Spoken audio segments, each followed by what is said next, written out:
Hello, and welcome to another lesson with Professor Checo. Today's pre-calculus for business lesson is going to be 6.2, the Simplex method. Maximization with problem constraints of the form something. So if you guys finish 6.1, you realize that this is a pretty intense chapter.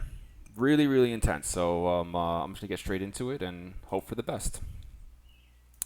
All right, let's go into preview and let's go take a look. 17 questions, which means nothing with a difficult chapter like this. All right, so let's go into the textbook and see if there's things that we need.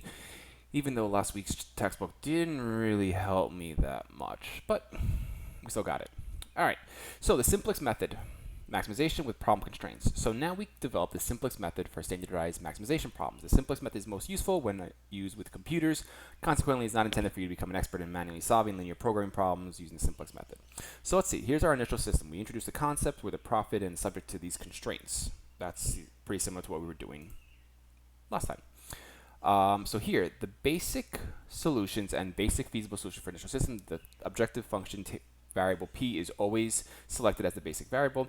Note that the basic solution of the system 3 is also the basic solution to system 2 after p is detected. There's 2, there's 3.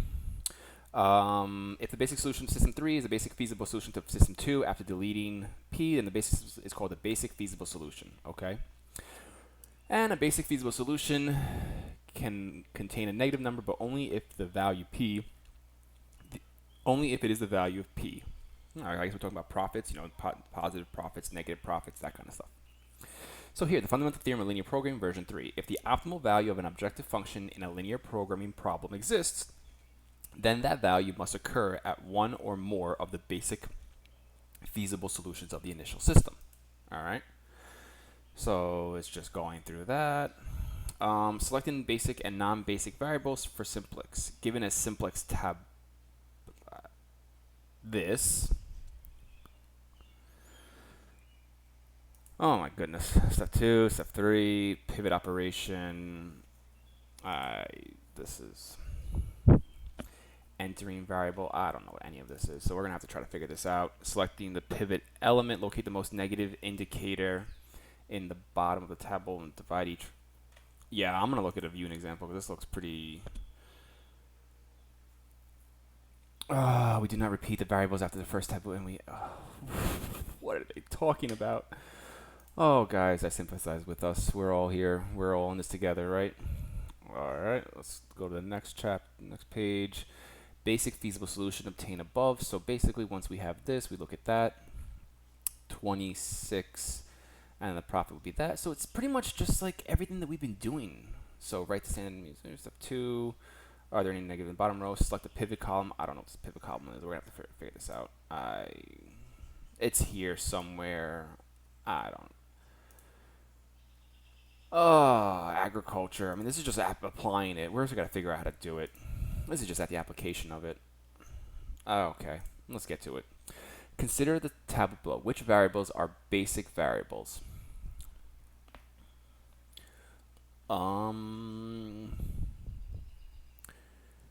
I think it's no.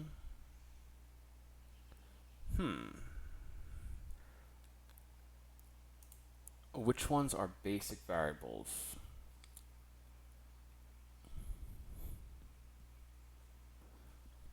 I want to say x1, s1, and p because those all are like they're the only ones in their rows. Yeah. Okay. Which variables are non-basic? So x2, s2, x2, and s2 because those have equations corresponding with them. Okay. Find the corresponding values from the table below. What does x1 equal? x1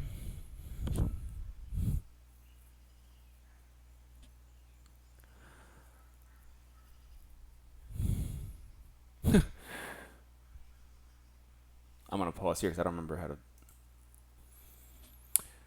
Okay, so I'm going to look at x1 where there's 1x1. So I'm going to give this a shot. I'm going to say that x1 is equal to 30 because That's the only one with x1. Now, what's the value of x2? x2, I'm going to say, let me try -8. Non-basic variables have a value of 0. Oh, and this is a non-basic variable. Sorry. Okay. S1 is going to be equal to 23. S2 is going to be 0 because it's non-basic. And P should be equal to 14, what the profit is, the final one. Okay. Which of the following is true? The problem has no optimal solution. The optimal solution has been found. I think the optimal solution has been found. Carefully inspect the indicators in the bottom row of the table if it exists. Oh, that's incorrect. So an additional pivot is required because they're both negative? Maybe? Let's give it a shot. All right, which are our zeros? Basic is going to be x2 and s1. x2, s1, and p. x2, s1, and p. Okay. Continue. Non-basic should be x1, s2 and x1. What's the value of x1 is going to be 0 because it's non-basic.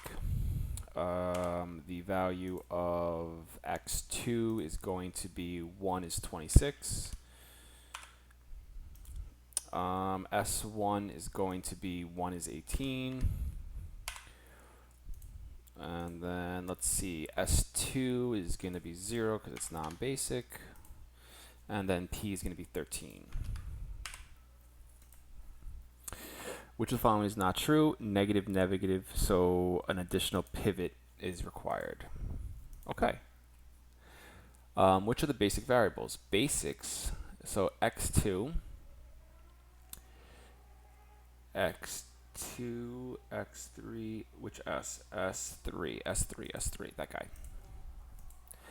Okay, continue. Which variables are non-basic, so the ones with multiple rows. So that's going to be x1, s1, and s2. x1, s1, and x2. s2, x1, s1, and s2.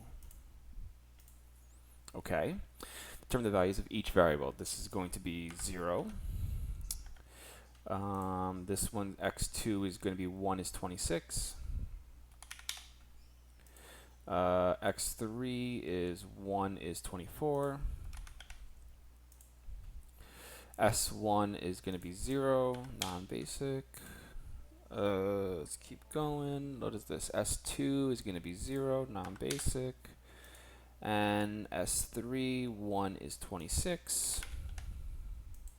And then P is 20. Which of the following is true? Well, here we have all positive, so I'm guessing that the optimal solution has been found. Yeah, because they're all positive. Okay. A pivot element is located in column... I thought we were looking for negative numbers, right? 1, 2, 3, 4, 5. Could I say column 5? No, the column corresponding to the entering value is called... The column corresponding to the entering variable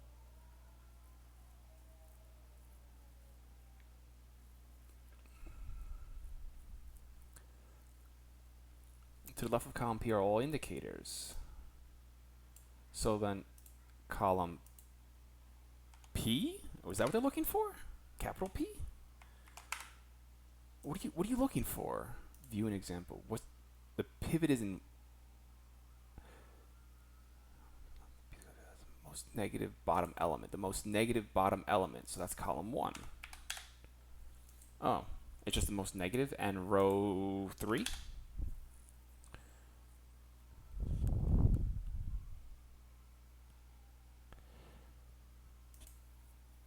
The pivot element is located in row 2.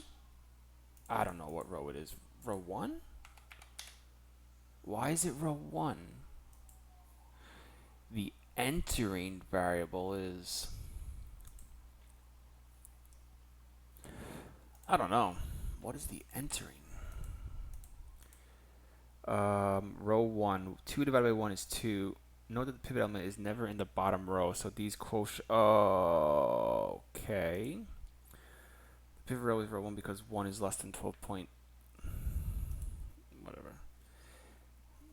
The entering variable is x1. Determine the exiting variable. What would the exiting variable be? S1, S2, and P.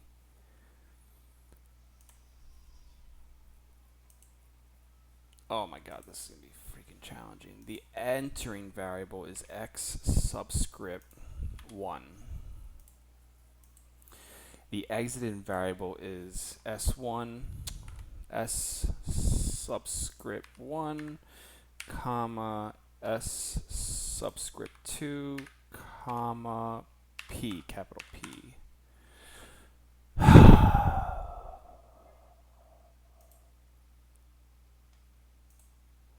I don't. S1, because there's no numbers there? Maybe?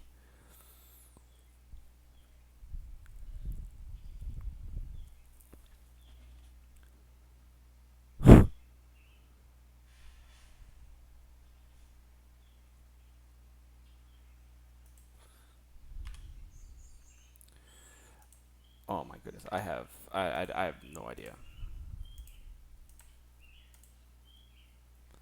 -1 and 14. I have no idea what just happened. Determine the location of the pivot element. The pivot column is 1. I don't understand that. Determine the exiting variable. The exiting variable is the variable leaving the set of basic to become a non-basic variable. The set of basic variables in the current basic feasible solution are the variables that occur only when the set of solutions. Variables here are S1. I don't know why they're... Oh my god.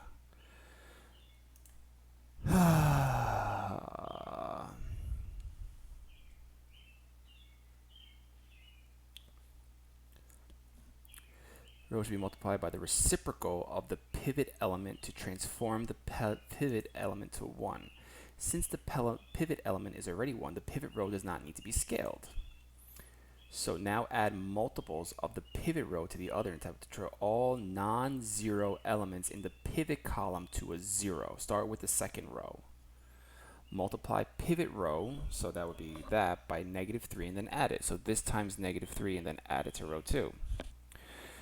And then multiply the pivot row by 8 and add it to row 3, because that will get shows the completed. Okay, so the pivot here is rotated in column. -10 is the most negative, and row 1. X subscript 1. Exiting variable is S1. S subscript 1. Okay. Enter the values here. So I would have to multiply this by -4 and then add it to here. So this times -4 would be -16. -16 plus 2 should be -14. Okay. And then that would be times 10, right? 40 times 10 plus -2 gives me 38. So then what's this one? What is 3? 3 times 10 is 30. That's 30 plus 0 is 30. Okay. All right. The pivot element, the most negative one is here. It's definitely column 1. Which row is it? I think it may be row 2. It should be the 2. Let's try row 2. No, then it's gotta be row 1. I don't understand this. The entering variable is x1. Okay. The exiting variable,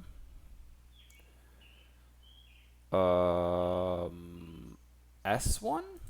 I think it's S1 because no, X2, X subscript 2. I don't. Yes, because that one has a 1. Okay, I can understand that. So what do we want to do? So we multiplied this.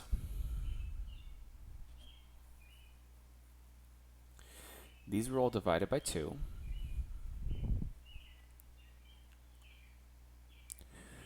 No, they multiplied it by 2 and then added it here. So multiply by 2, 8. 8 plus 5, 13. 13. Okay. Using slack variables, determine the initial system for the linear programming. Write the Simplex tab and identify my first constraint.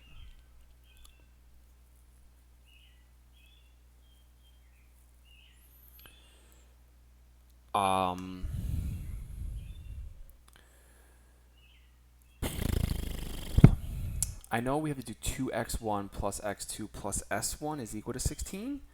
Something like that, right? What are they looking for? 3x1 plus x2 equals that. Second one is x1 plus x2 plus s2 is equal to 20. What's the third one? Negative 21 minus 18 plus p equals 0. Okay, all right, okay. So then this one is 2x subscript 1 plus x subscript 2 plus s subscript 1 is equal to 16 is equal to 16. This one is going to be x subscript 1 plus 5x subscript 2 plus s subscript 2 is equal to 16. And then the last one, just move everything to the left. Negative 28x subscript 1 plus minus 24x subscript 2 minus capital P is equal to 0. Please be correct. Oh my god, minus P. Oh, come on. Minus 24x2 minus P 2 1 S1 x1 that negative 5x negative 2 negative 28x1 minus 24x2 minus p is equal to 0. But your third answer is for each equation consists of the initial inequality with a slack variable. What slack variable do they do for p? Oh, plus p. Oh my goodness, it's plus p. Because I got it. Write it in here. 2 1 1. What do I do with p? 0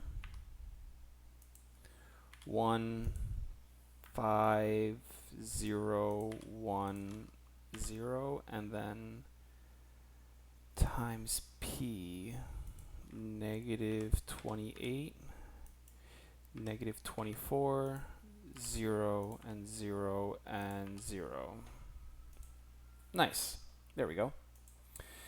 The pivot element is located in the x1 column because it's the most negative, and I think it's the second row, S2 row.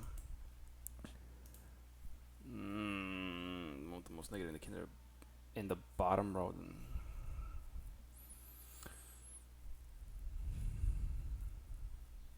The smallest quotient. Oh. If it's not that one, it's got to be S1. Has to be. The entering variable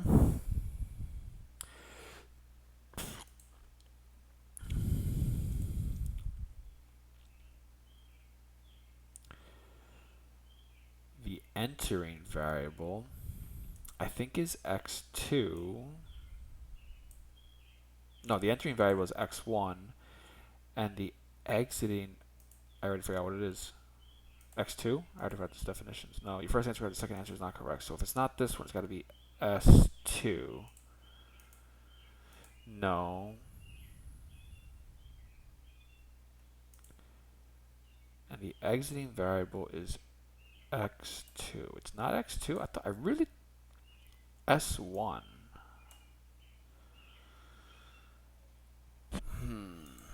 Okay. The maximum value of P equals 1 when x1 is negative 28 and x2 is negative 24.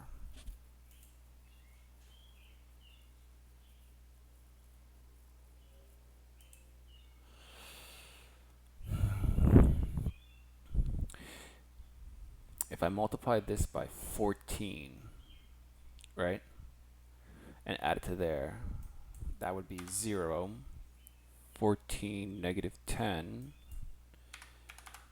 and then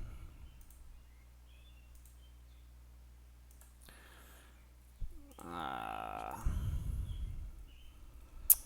my god, how did they get that?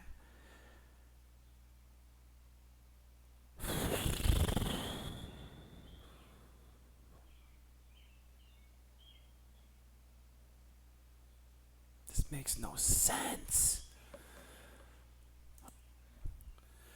Alright guys, so I tried getting these answers in from like a matrix operation, taking these numbers and trying to put it into RREF, but I can't get it. So what I ended up doing is I ended up finding a simplex matrix, simplex method calculator, and I'm working with this. I was able to just put in the coefficients, and this is just gonna help me get to the problems because this stuff is, I don't know what's going on. This is like super, not that it's confusing, but basically they're basically doing RREF, but it's your reduced row echelon form. Like you're trying to clean it up, but it only needs to be with the leading term of 1. So like, okay, so looking at this answer, it kind of gave us the optimal solution is 2176 over 9, 64 over 9, and 16 over 9. So I'm now going to use this calculator. I'm going to have that guy open because, listen, being math is about using your resources, and this is totally fine. So let's try to do it. I'm sure the next question is going to be exactly the same.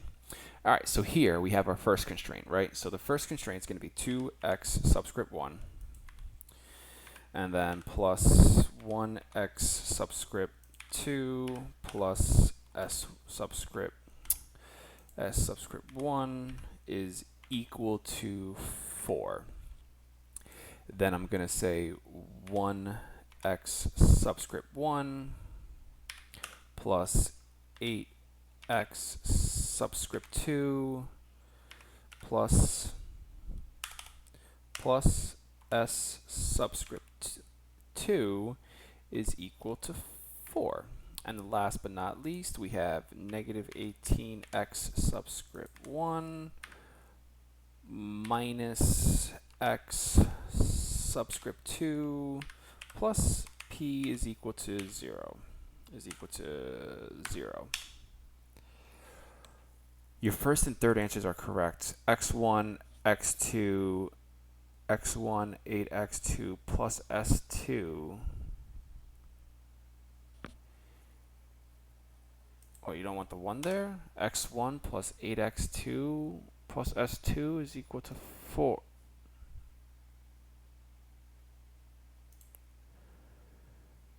Oh, I'm still in subscript. Sneaky, sneaky, sneaky. Equals 4. There we go. All right, so now let's put this in here. So then this is going to be 2, 1, 1, 0. This is going to be 1, 8, 0, 1, 0. And then P is negative 18, negative 1. S1 is 0, that's 0. P is that, and that's 0. Okay. So now here I'm going to reload this guy. New problem. So here it's asking for the number of variables. Well, we have 2 variables. And I have, I think, 3 constraints.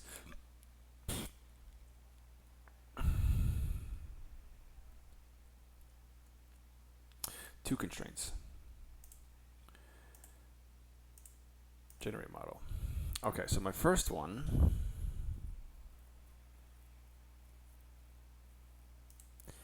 is going to be 2x. Oh, that's 2x1 plus 1x2 is less than or equal to 4. And then we have 1x1, 8x2 is less than or equal to 4. And then I'm going to hit solve. First, we can figure this out. So let's first do this because we need to know what we're doing. So the pivot spot should be the first column. It's going to be in the x1 column because it's the most negative, and then it's in the s1 row. Okay? The entering variable is x1, and the exiting variable is s1. Because then when we solve for x1, we'll get everything by itself. So here, now we're going to look for the answer. I'm going to scroll down and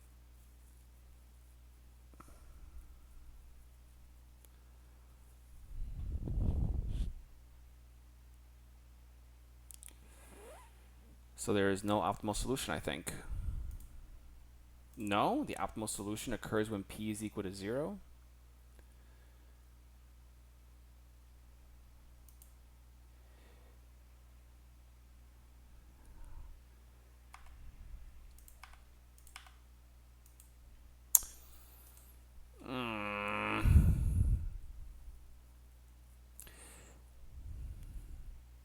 Two, 1, 1, 0 equals 4. 1, 8, 0, 1 equals 4.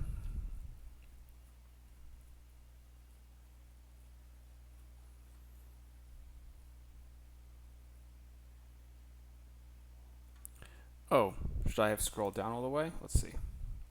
Optimal solution occurs at 33.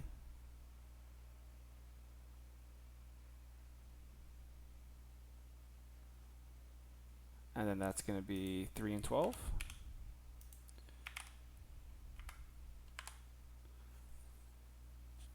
$36, 2 and 0.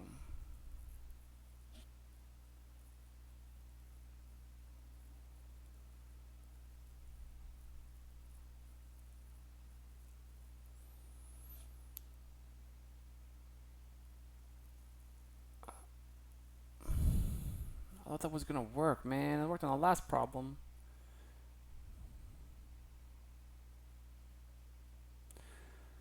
Oh, man. Now I'm like...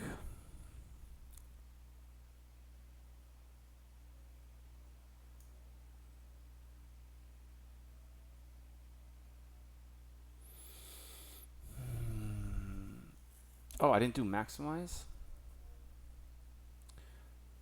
Edit coefficients. Oh, I didn't do the maximum function. 18 and 1. Solve.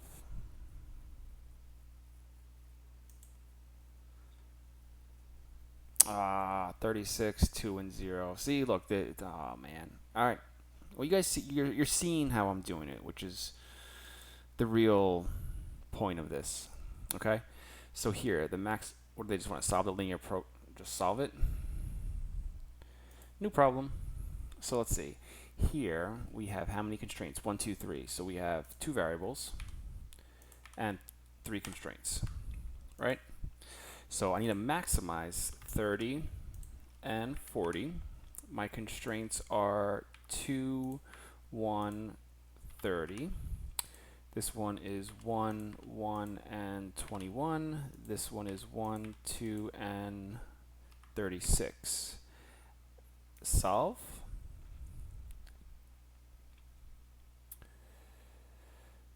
Go away. Solution.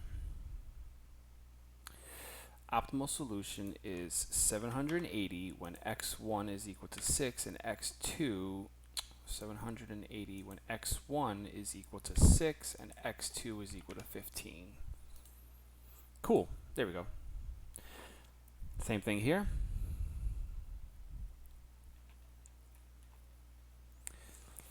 New problem.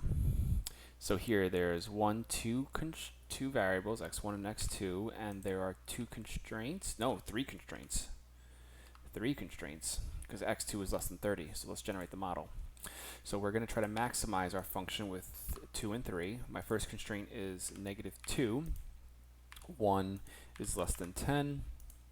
Constraint 2 is -1. 1 less than 25. And constraint 3 is 0, 1, and 30. Let's hit solve.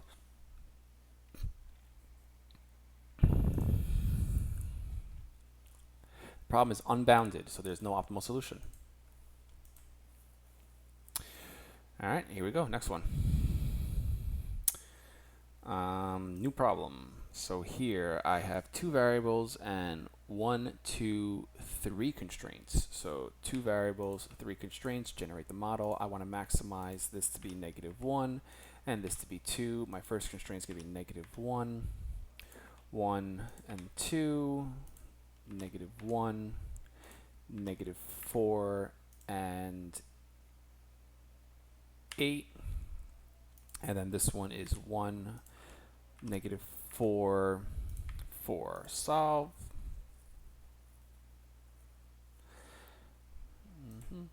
It's worth it. I don't care about ads. Problem is unbounded.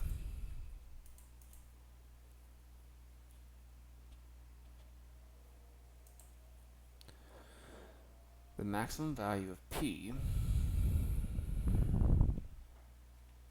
Did I mess up?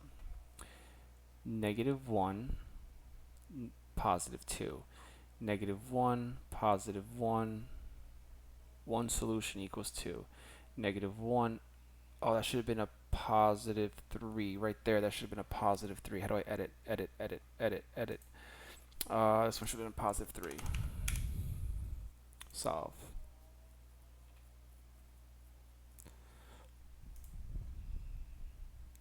So here, my maximum occurs at 5 when x1 is equal to 1, x2 is equal to 1 and 3. That's better. There we go. All right, so here we have 1, 2, 3 variables and 1, 2 constraints. So now let's go to new problem. I have 3 variables and 2 constraints. Generate this model. My first one is going to be 8x1 plus 2x2 minus 1x3. My first constraint is 1, 1, -1 is less than 15. My second constraint is 2, 4, 3 is less than or equal than 15. Solve. So the maximum occurs when z is 60, when 15 over 2, 0, and 0.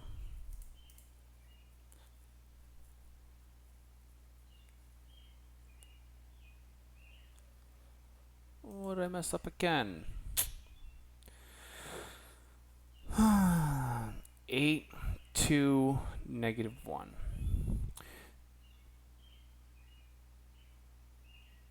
Wait, what? These are both 2? These shouldn't be 2. They should be 1, 1, -1. Oh, I'm math. This should be a 1, and this one should be a 1. I gotta double check what I'm entering. 2, 4, 3. So it occurs at 60. It's the same. Oh, what's 17? What's 15 over 2? 7.5?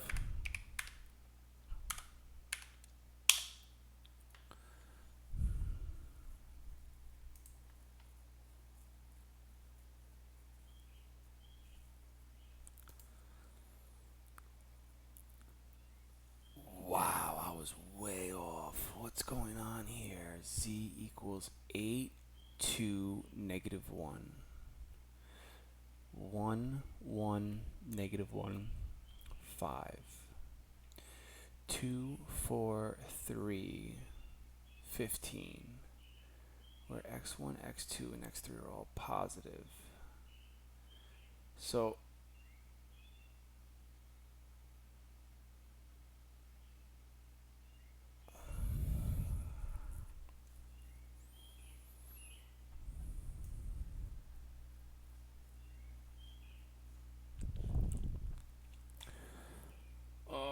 goodness, I don't know why I got this wrong.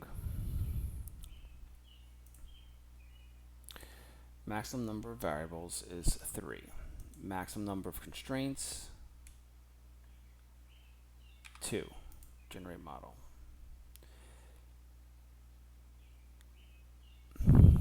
Maximize 3 to -1. Constraint 1, 1, 1, -1. 8. 2, 4, 3, 24. Where x1, x2, and x3 are all greater than 0.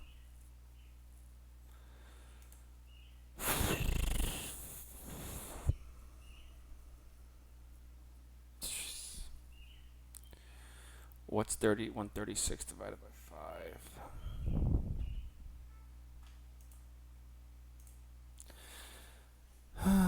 136 divided by 5. 136 divided by 5 is 27.2.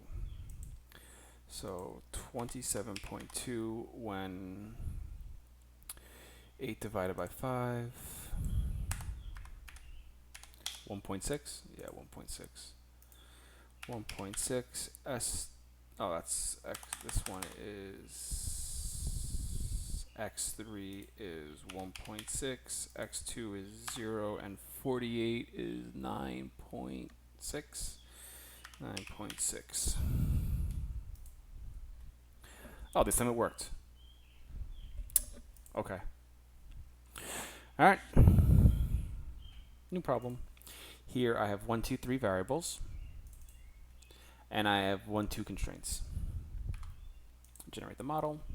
So I'm trying to maximize 2, 3, 4. My first constraint is 1, 0, 1, 20. And then my second constraint is 0, 1, 1 less than 15.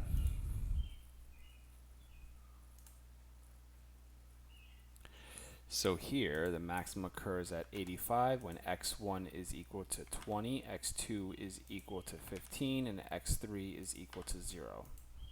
Cool. Again, new problem. 1, 2, I got 2 variables. And then there's 1, 2, 3, 4 constraints. So I got 4 constraints. Generate the model. So I want to maximize 2x plus 5 with my first constraint of 1, 2 has to be less than or equal to 60. 1, 3 less than or equal to 51. 1, 4 less than or equal to 48. And then 0, 1 is less than or equal to 42. Solve.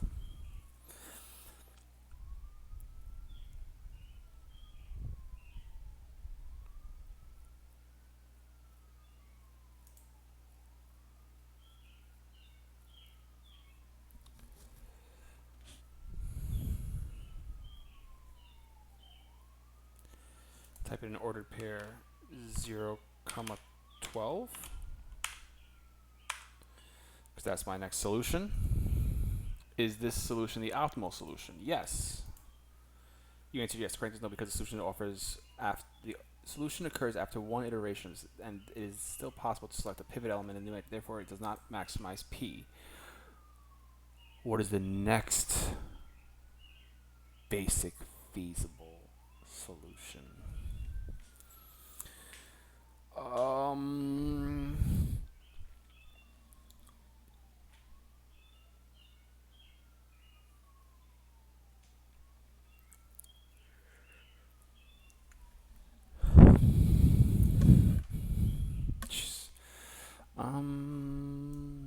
I don't know. Let's see if I can do this in this equation.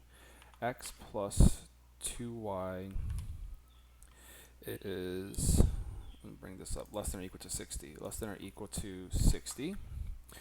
Then we have x plus 3y is less than or equal than 51. And then we have x plus 4y is less than or equal to 48. And then the last one is going to be y is less than or equal to 42. So let's see.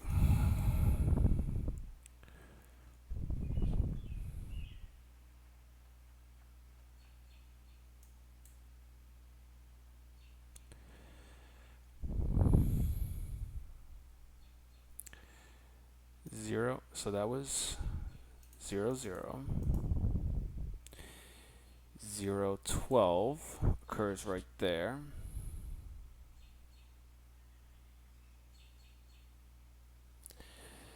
48, 0. Let's try 48, comma 0. Because I'm following the square. Is this the optimal solution? Yeah, because 48 times 2 is going to be 96, so that's going to be your highest. Yeah. Is there another point? No. So what does this graph look like? This graph looks like 0.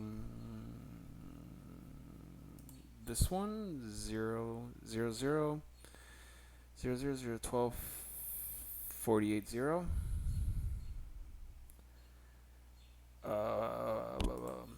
Check answer. Yep, that one. Okay. What's going on here? All right, so let's first solve next one. New problem. I have two variables, 2 constraints.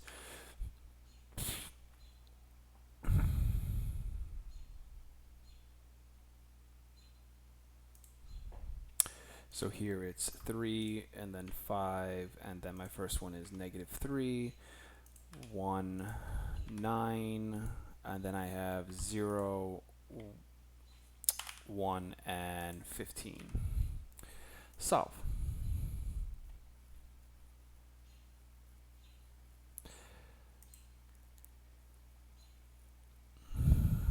The optimal is unbounded.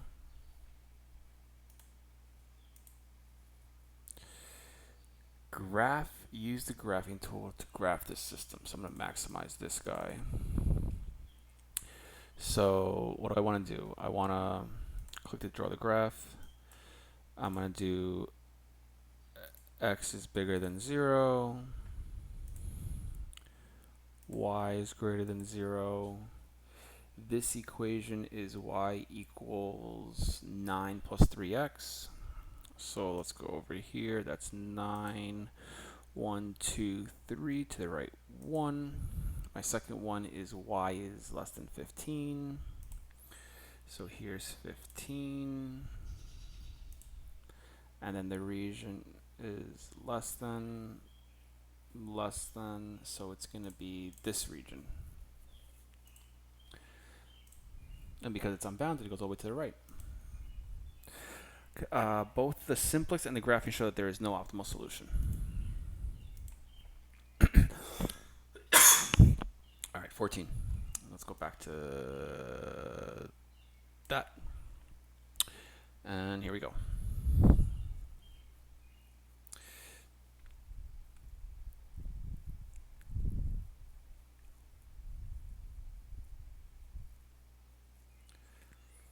So we go to new problem. How many constraints do we have? We have 2 variables and 1, 2, 3 constraints. 3 constraints. Generate the model. So here this is just 1 and 1. 1x, 1y, constraint 2, 1, 9, 2, 1, 9, 1, 0, 3, 0, 1, 6, and they're both positive. Let's go to solve.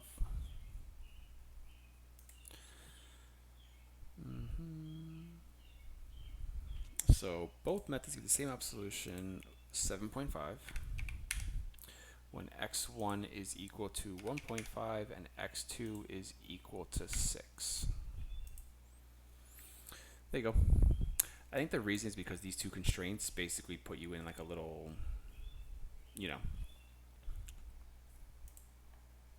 cool. A small company manufactures 3 different electronic components for computers. Component A requires 2 hours of fabrication and 1 hour of assembly.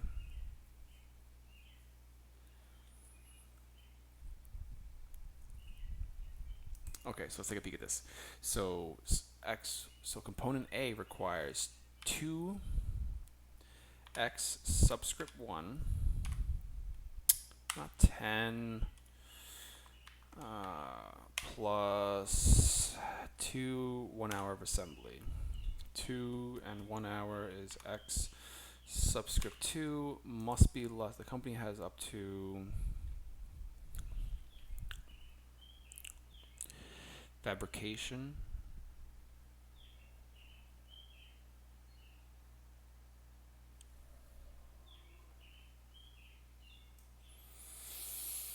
I think it's 2 and 3 x2. 2 and 3 x2 must be less than 1100, and then my second one should be 1x subscript 1 plus how many hours? 2 hours. X subscript 2 is less than or equal to 900, and then in order to return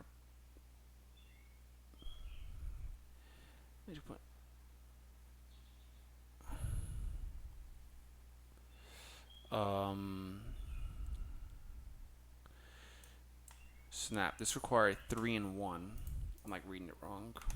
So let's see.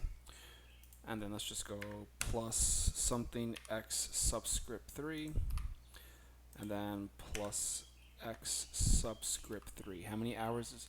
So that's 2 and 1. This one takes 3 and 1. And the last one takes 2 and 2. 2 and 2. And then it's 7 x subscript 1. Why is it? Oh, I gotta be careful with my numbers.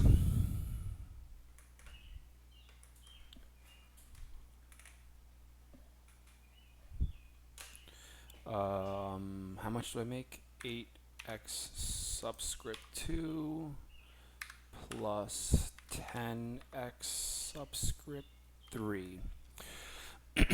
Check answer. Nice work. Okay. Now we are going to go to a new problem. How many constraints do I have? I have 3 variables and I have 2 constraints.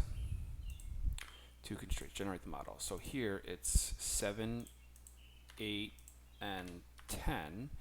Then it's 2, 3, 2 is less than 1100, and then it's 1, 1, and 2, which is less than 900. Let's solve that.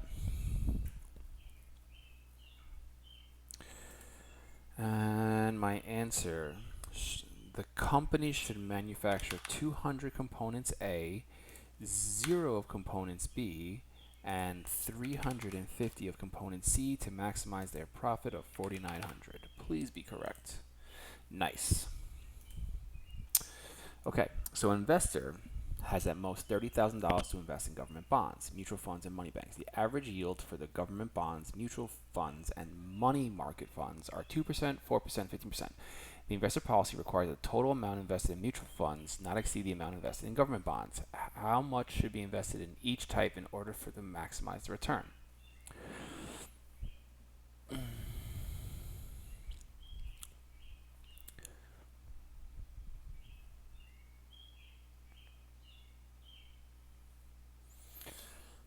Okay, well, hold on.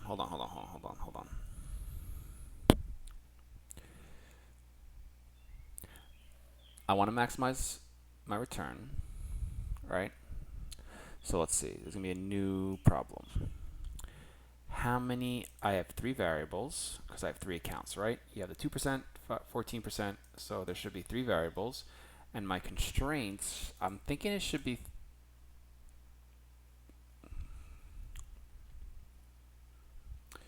2. Let's see. So what do I want to? I want to maximize 0.2, 0.14, and 0.5, where my constraints are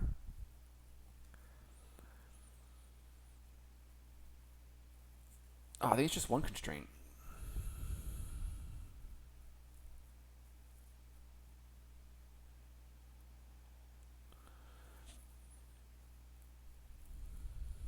Edit problem. Maybe there's just one constraint. Generate model. So let's try this again. 0.02, 0.14, and then 0.05. And my one constraint is that the investor's policy requires that the total amount invested in mutual, which is 2, and money marks,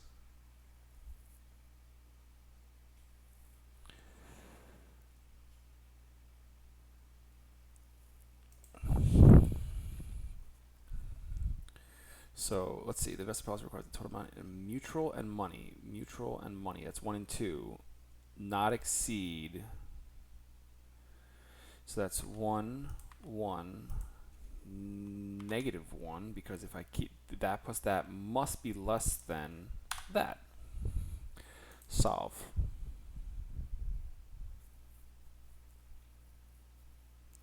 Optimization, so how much should be in government bonds?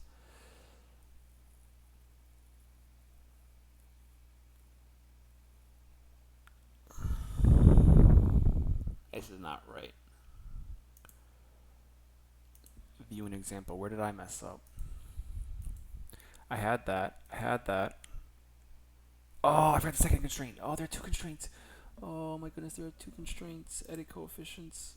Edit problem. There are 2 constraints. I forgot about the money. There are 2 constraints. I forgot about that one. Generate model.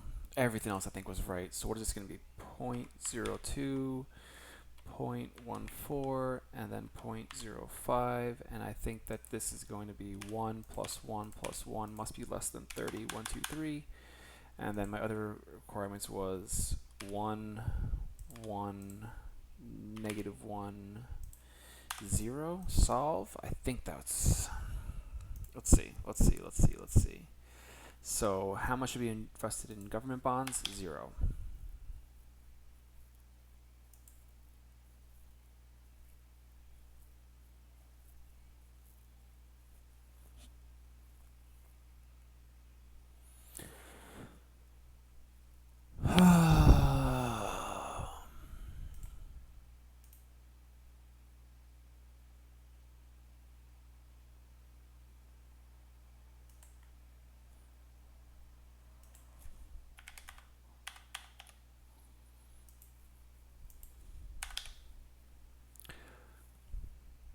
Why did that happen? Where did I make a mistake? Right? Because I have the right answer. X1, government bonds plus mutual bonds not exceed the amount in. Oh, they changed it.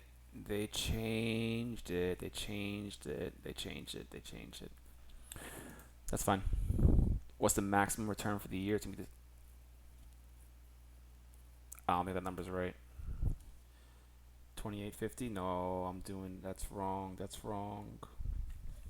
All right, I'm gonna just do this. 2850. I'm gonna do this again. Now that I know what I'm doing. Check answer, final check, similar question. Okay, so new problem. There are 3 constraints with, three variables, 2 constraints.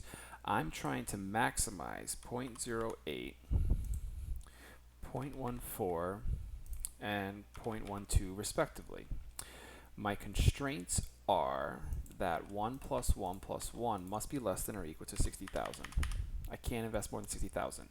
Now here, the total money in mutual and money, so 2 plus 3 must be less than 1, which is -1, 1, 1, 0.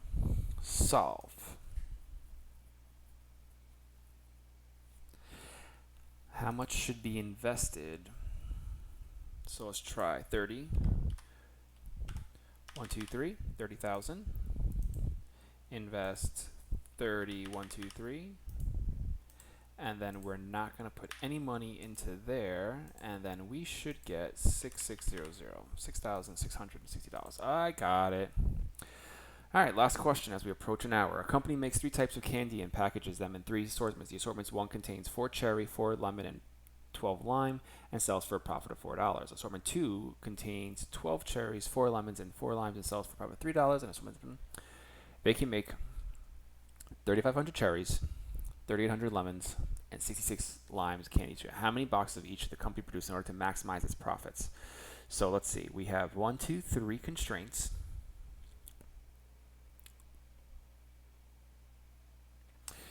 3 constraints, 3 variables.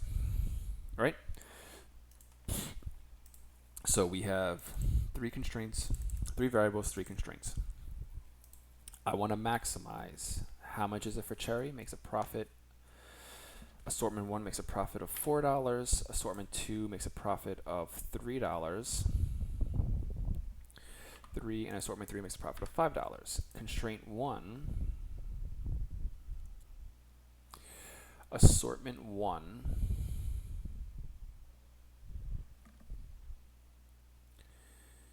do I do it like this? 4 and 12. Nope. 4 cherries from the first one, 12 cherries from the second one, and then 8 cherries from the third one must be less than or equal to 5200 cherries. My constraint 2 is I have to have 4 lemon,